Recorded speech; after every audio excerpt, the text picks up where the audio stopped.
Oi, minhas queridas noveletes, se você ainda acha que já viu de tudo em novela turca, é porque ainda não começou Delikanlı. A nova história estrelada por Mert Ramazan Demir, o nosso eterno Ferit, começa com uma traição e termina com o nascimento de uma vingança. E o que acontece no meio disso? Muda tudo. Mas antes da gente mergulhar nessa história, já deixa o like e se inscreve, porque o bonde já saiu da estação, e você não vai querer ficar para trás. A noite pulsa em Istambul. Luzes, música, liberdade.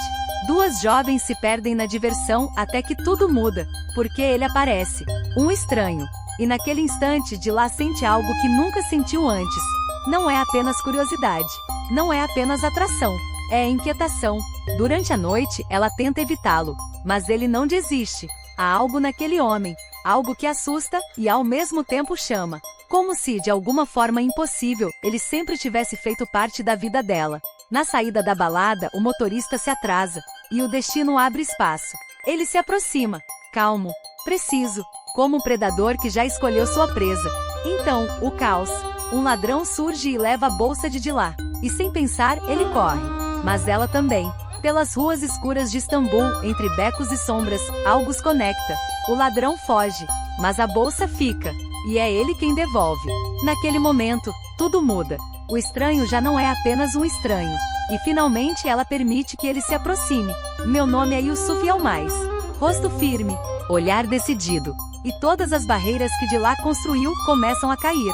Barreiras que ela levou anos para construir. Afinal, de lá não é qualquer jovem. Ela carrega um sobrenome. Um nome que abre portas e cria muros. Kazalyan, uma das famílias mais poderosas da sociedade. E talvez por isso, tão presa, tímida, reservada, cercada por regras invisíveis. A noite nunca foi realmente o seu lugar. O que torna tudo ainda mais estranho é o fato de ela estar ali. E mais ainda, de sentir tudo aquilo por um desconhecido. Destino? Pela primeira vez, ela começa a considerar. Por que homens como Yusuf não aparecem por acaso? Yusuf chama um táxi. O momento chega ao fim, mas não sem deixar marca. Eu não vou esquecer isso, ela diz. E talvez nem imagine o quanto essa frase é verdadeira. O táxi parte. E então, tudo muda. O rosto de Yusuf esfria. A expressão suave desaparece. Nenhuma emoção. Nenhum encanto. Apenas cálculo. Minutos depois, nas sombras da cidade, o ladrão reaparece. Sem pressa. Sem medo. Ele se aproxima de um carro luxuoso. O vidro desce. E uma mão surge, entregando um pacote de dinheiro. Pagamento. Yusuf observa. Silencioso. Frio. Sem surpresa.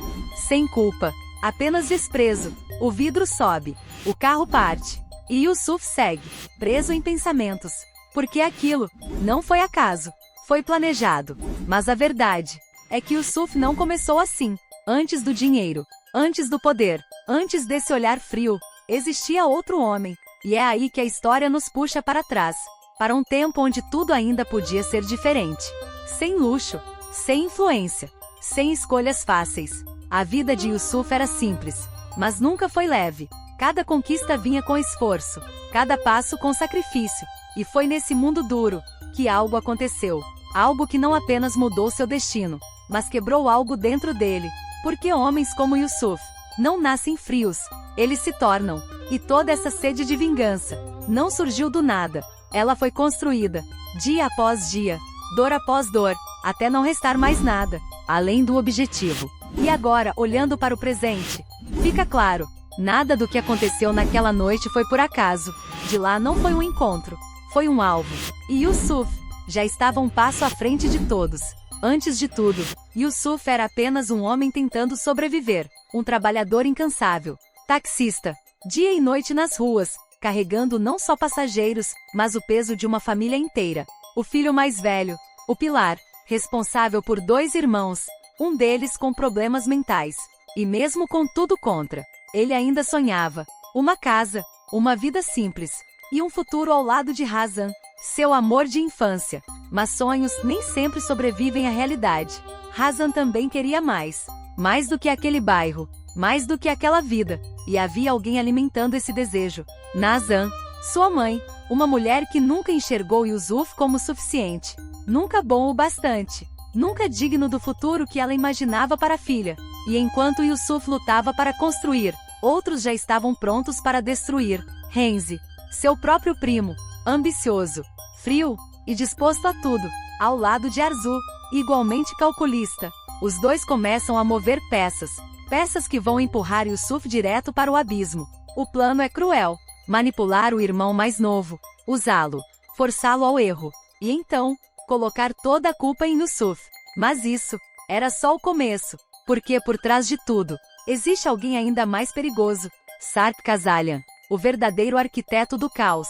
Um homem movido por poder e por obsessão, porque no momento em que ele conhece Hazan, tudo muda. Ele não a deseja, ele a escolhe, e decide que Yusuf precisa desaparecer. O plano começa a se fechar. Hazan, pressionada, aceita trabalhar justamente na casa de Sarp.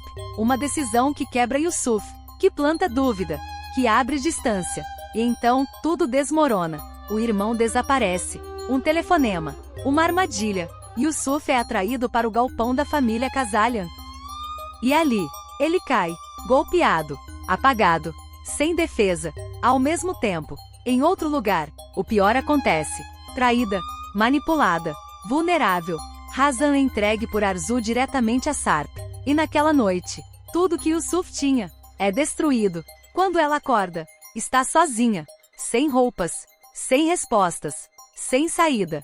E enquanto isso, Yusuf desperta, confuso, atordoado, com uma arma nas mãos e um corpo no chão, sem saber como chegou ali, sem saber o que aconteceu, mas prestes a pagar por tudo, porque naquele exato momento, a polícia entra, e a única verdade que importa agora é a que está diante deles. E é assim que o episódio termina, com um homem destruído, sem respostas, sem saída, e acusado de um crime que talvez nem tenha cometido. Mas o que ninguém imagina é que aquele não é o fim de Yusuf, é o começo, porque o episódio 2 não continua a história. Ele revela as consequências, a queda, a perda, e o nascimento de algo muito mais perigoso, porque depois daquela noite, Yusuf desaparece. O homem simples, o trabalhador, o noivo apaixonado, deixa de existir, e no lugar dele, surge alguém novo, mais frio, mais calculista, mais disposto a tudo, porque agora não se trata mais de provar inocência, se trata de vingança. E quando a história volta ao presente, tudo faz sentido. O encontro com Dilar, o plano perfeito, o jogo emocional. Nada foi por acaso, porque Yusuf não está mais fugindo do passado. Ele está voltando, para acertar contas. E a família Kazalian ainda não faz ideia do que está por vir. Então, queridas noveletes, depois disso, você ainda acha que o Yusuf é o vilão? Ou, a pergunta agora não é se ele vai se vingar, é até onde ele vai chegar. Babado, não é, amigas? Antes de me despedir, se lembre de deixar seu like, isso ajuda muito o nosso canal. Te esperamos no episódio 2 de Delicanli. Até lá!